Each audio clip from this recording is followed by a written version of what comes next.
প্রিয় দর্শক, আপনারা হয়তো অনেকেই জানেন মেয়েদের আর্মিতে ভর্তি হওয়ার জন্য আর্মিদের নানা রকম মেডিকেল টেস্ট করানো হয়, কিন্তু আপনারা অনেকেই জানেন না এই মেডিকেল টেস্টগুলো কিভাবে এবং কারা করে। তাই আপনি যদি আর্মিতে ভর্তি হওয়া মেয়েদের মেডিকেল টেস্ট সম্পর্কে জানতে চান তাহলে ভিডিওটি সম্পূর্ণ দেখুন। প্রিয় দর্শক, ভিডিওটি ভালো লাগলে একটি লাইক দিয়ে দিন। আমাদের চ্যানেলের নতুন দর্শক হয়ে থাকলে চ্যানেলটি সাবস্ক্রাইব করে বেল বাটনটি অন করে রাখুন, আর ফেসবুকে হলে পেজটি ফলো দিয়ে রাখুন। তো চলুন শুরু করা যাক।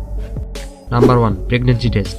সর্বপ্রথম এটি বুঝে নিন, ফিজিক্যাল টেস্ট এবং মেডিকেল টেস্ট দুটোই ভিন্ন জিনিস। আর্মিতে ভর্তি হওয়ার জন্য সর্বশেষ টেস্ট হচ্ছে মেডিকেল টেস্ট। মেয়েদের জন্য এই টেস্ট আরো অনেক বেশি কঠিন। বাইরের দেশগুলোতে আর্মিতে ভর্তি হওয়ার জন্য মহিলাদেরকে নানা রকম টেস্ট দিতে হয়, তবে ভারত এবং বাংলাদেশের আর্মিতে এ ব্যাপারে সামান্য হলেও ছাড় আছে। তবে সারা পৃথিবীর আর্মিতে মহিলাদেরকে ভর্তি করার আগে তাদের প্রেগনেন্সি অবশ্যই টেস্ট করানো হয়। আর যদি কোনো মহিলা এই টেস্টে ফেল হয়ে যায়, মানে টেস্টে দেখা যায় ওই মহিলা প্রেগনেন্ট, তাহলে তাকে কোনোভাবেই সিলেক্ট করা হবে না। এই টেস্টের জন্য মেয়েদেরকে আলট্রাসাউন্ড করানো হয়। এরপর ইউরিন টেস্টের পাশাপাশি প্রেগনেন্সির সাথে জড়িত আরো অন্যান্য টেস্ট করানো হয়, যাতে এটি নিশ্চিত হওয়া যায় প্রার্থী আদৌ প্রেগনেন্ট কিনা।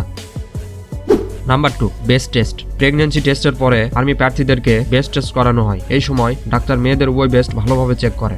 এই টেস্ট করার কারণ প্রার্থীর বেস্ট রিলেটেড কোনো রোগ আছে কিনা, বেস্টের কোথাও কোনো মাংসপিণ্ড জমাট বাঁধা এবং বেস্ট ক্যান্সার আছে কিনা তা ভালোভাবে টেস্ট করানো হয়। যার কারণ ট্রেনিং এর সময় অথবা যুদ্ধের সময় বেস্ট রিলেটেড রোগ থাকার কারণে তাকে নানা রকম সমস্যায় ফেলতে পারে। পাশাপাশি বেস্টের সাইজও এখানে বেস্ট ভূমিকা পালন করে, যে কারণে যেসব মেয়েদের বেস্টের সাইজ বড় হয় তাদেরকে আর্মিতে নেওয়া হয় না। এই ধরনের মেয়েদের দৌড়াদৌড়ি করতে বা শারীরিক পরিশ্রম করতে নানা ধরনের সমস্যা হয়। এটিও ধারণা করা হয় যেসব মেয়েদের বেস্টের সাইজ ছোট হয় তারা অনেক অ্যাক্টিভ হয়।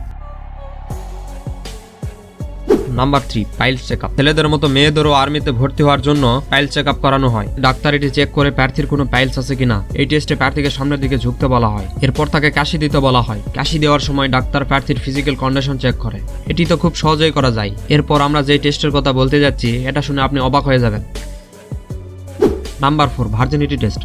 অনেকের মনে হয় এই প্রশ্ন ঘুরপাক খায় যে শুধুমাত্র ভার্জিন মেয়েরাই কি আর্মিতে যেতে পারে, আর এই জন্যই কি ভার্জিনিটি টেস্ট করা হয়। যে মেয়েরা আর্মিতে যেতে চায় কিন্তু তারা সেক্সুয়ালি অনেক অ্যাক্টিভ, তাদেরকে আর্মিতে ভর্তি হওয়ার আশা ছেড়ে দেওয়া উচিত। আপনাদেরকে জানিয়ে দেই, ইন্ডিয়ান আর্মিতে ভার্জিনিটি টেস্ট একদমই করানো হয় না, তবে অন্যান্য দেশগুলোতে এই টেস্ট করানো হয় এবং কিছু কিছু দেশে এই টেস্ট একদমই বন্ধ হয়ে গিয়েছে। এর মধ্যে ইন্দোনেশিয়া আছে, যেখানকার মহিলা প্রার্থীরা এই টেস্ট বন্ধ করার জন্য অনেক আন্দোলন করেছিল। আসলে মেডিকেল সায়েন্স কেবল আন্দাজি করতে পারে কোনো মেয়ে আদৌ ভার্জিন কিনা, কারণ এটি প্রমাণ করার জন্য না আছে কোনো যন্ত্র, না আছে কোনো পদ্ধতি। নাম্বার 5, দেহের বাকি অঙ্গের টেস্ট। গার্লস মেডিকেল টেস্টে নকনি টেস্ট করানো হয়। টেস্টের সময় দেখা হয় প্রার্থীর উভয় পায়ের হাঁটু পরস্পরের সাথে ধাক্কা খায় কিনা। এছাড়া আরও দেখা হয় দেহের কোনো প্রকার পোড়া দাগ এবং অপারেশনের কোনো দাগ আছে কিনা। মেডিকেল টেস্টের সময় শরীরের সবচেয়ে গুরুত্বপূর্ণ অঙ্গ চোখেরও টেস্ট করানো হয়। এই টেস্টের সময় প্রার্থীর আইসাইট ভালোভাবে চেক করা হয়। এরপরে চোখে পেন্সিল টেস্ট করা হয়। এ সময় চোখের কালার ব্রাইটনেস চেক করানো হয়, যাতে টেস্টের সময় চোখ ঠিকমতো রং চিনতে পারে। এর পাশাপাশি হাতের আঙ্গুল, দাঁত ইত্যাদি মেডিকেল টেস্টের সময় চেক করানো হয়। প্রিয় দর্শক, ভিডিওটি ভালো লাগলে একটি লাইক দিয়ে দিন। আর আমাদের চ্যানেলের নতুন দর্শক হয়ে থাকলে চ্যানেলটি সাবস্ক্রাইব করে বেল বাটনটি অন করে রাখুন, আর ফেসবুকে হলে পেজটি ফলো দিয়ে রাখুন। ধন্যবাদ।